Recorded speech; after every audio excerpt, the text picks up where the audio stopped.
At the far end of town where the grickle grass grows and the wind smells slow and sour when it blows, and no birds ever sing excepting old crows, is the street of the lifted Lorax. And deep in the grickle grass, some people say if you look deep enough, you can still see today where the Lorax once stood, just as long as it could, before somebody lifted the Lorax away. What was the Lorax? And why was it there?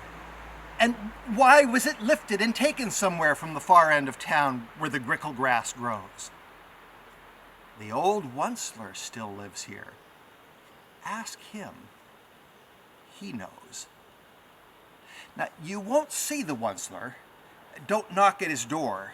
He stays in his lurkum on top of his store. He stays in his lurkum cold under the roof where he makes his own clothes out of miff-muffered moof. And on special dank midnights in August, he peeks out of his shutters.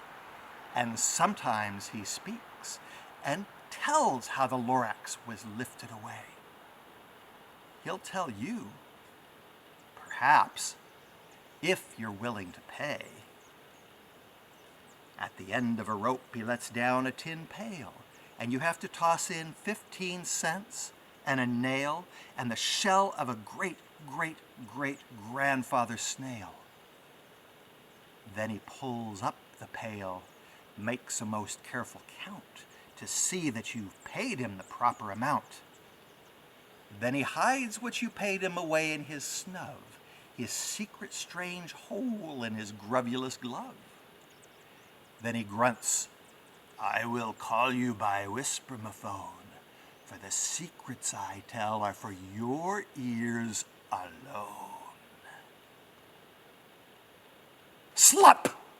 Down slups the whisper-mophone to your ear, and the old Onceler's whispers are not very clear since they have to come down through a snurgly hose, and he sounds as if he had smallish bees up his nose. "Now I'll tell you," he says, with his teeth sounding gray, "how the Lorax got lifted and taken away. It all started way back, such a long, long time back. Back in the days when the grass was still green, and the pond was still wet, and the clouds were still clean, and the sound of the swami swans rang out in space. One morning I came to this glorious place, and I first saw the trees, the truffula trees, the bright-colored tufts of the truffula trees, mile after mile in the fresh morning breeze.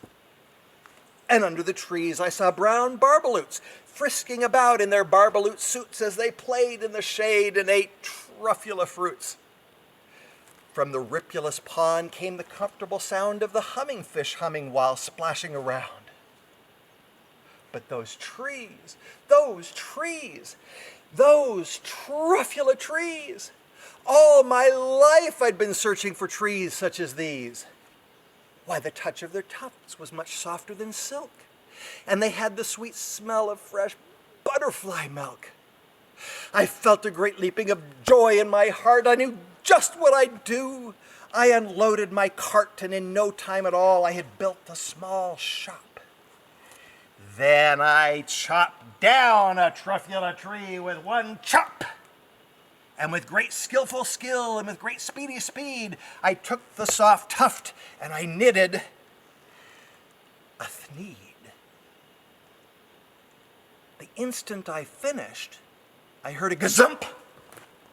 I looked. I saw something pop out of the stump of the tree I'd chopped down. It was sort of a man. Describe him? That's hard. I'm not sure that I can. He was shortish and oldish and brownish and mossy, and he spoke with a voice that was sharpish and bossy. "Mister," he said with a sawdusty sneeze, "I am the Lorax. I speak for the trees. I speak for the trees have no tongues. And I'm asking you, sir, at the top of my lungs. Oh, he was very upset as he shouted and puffed. What's that thing you've made out of my truffula tuft? Look, Lorax, I said, there's no cause for alarm. I chopped just one tree. I'm doing no harm. I'm being quite useful. This thing is a thneed. A thneed's a fine something that all people need. It's a shirt, it's a sock, it's a glove, it's a hat, but it has other uses, yes, far beyond that. You can use it for curtains, or pillows, or sheets, or carpets, or covers for bicycle seats. The Lorax said, Sir, you are crazy with greed. There is no one on earth who would buy that fool thneed. But the very next instant, I proved he was wrong. For just at that minute, a chap came along and he thought that the thneed I had knitted was great. He happily bought it for $3.98. I laughed at the Lorax. You poor stupid guy. You never can tell what some people will buy. I repeat, cried the Lorax, I speak for the trees. I'm busy, I told him. Shut up, if you please.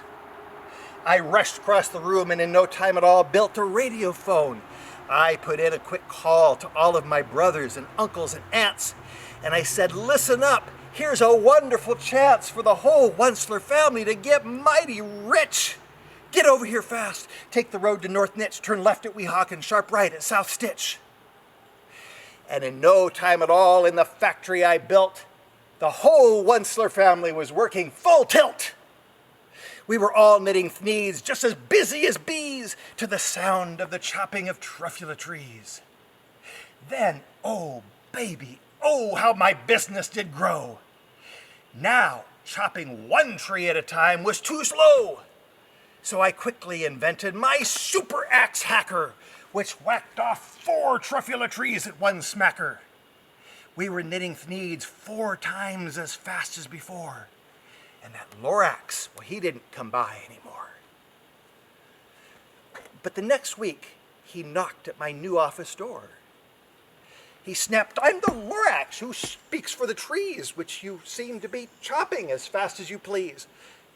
But I'm also in charge of the brown barbaloots, who played in the shade in their barbaloot suits and happily lived eating truffula fruits. Now, thanks to your chopping my trees to the ground, there's not enough truffula fruit to go round. And my poor barbaloots are all getting the crummies because they have gas and no food in their tummies. They loved living here, but I can't let them stay. They have to find food, and I hope that they may. Good luck, boys, he cried, and he sent them away. Well, I, the Onceler, felt sad as I watched them all go. But business is business, and business must grow, regardless of crummies and tummies, you know. Oh, I meant no harm. I most truly did not. But I had to grow bigger. So, bigger I got. I biggered my factories. I biggered my roads. I biggered my wagons. I biggered the loads of the thneeds I shipped forth. I was shipping them out to the south, to the west, to the east, to the north. I went right on biggering, selling more thneeds, and I biggered my money, which everyone needs. Then again he came back. I was fixing some pipes when that old nuisance Lorax came back with more gripes. I am the Lorax. He coughed and he whiffed. He sneezed. He snuffled. He snargled. He sniffed. Onceler, he cried with a cruffulous croak. Onceler, you're making such smogulous smoke. My poor swami swans, why they can't sing a note. No one can sing who has smog in his throat. And so, said the Lorax, please pardon my cough. They cannot live here, so I'm sending them off. Where will they go? I don't hopefully know. They may have to fly for a month or a year to escape from the smog you've smogged up around here. What's more, said the Lorax. Oh, his dander was up. Let me say a few words about gluppity-glup. Your machinery chugs on day and night without stop, making gluppity-glup, also sloppity-slop. And what do you do with this leftover goo? I'll show you, you dirty old Onceler man, you. You're glumping the ponds where the humming fish hummed. No more can they hum, for their gills are all gummed. So I'm sending them off. Oh, their future is dreary. They'll walk on their fins and get woefully weary in search of some water that isn't so smeary. And then I got mad. I got terribly mad. I yelled at the Lorax, now listen here, Dad. All you do is yap yap and say bad, bad, bad, bad.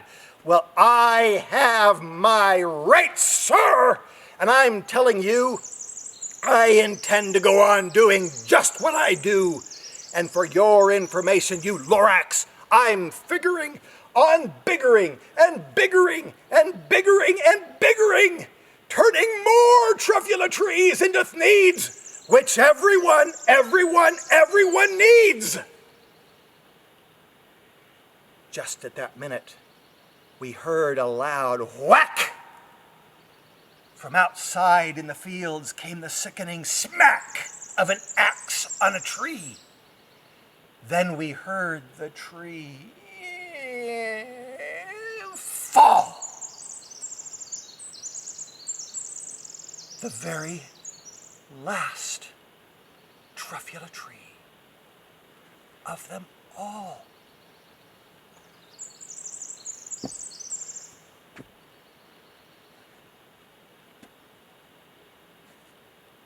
No more trees.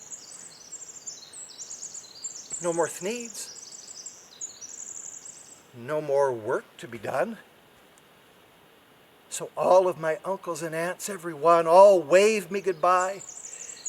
They jumped into my cars and drove off under the smog-smuggered stars.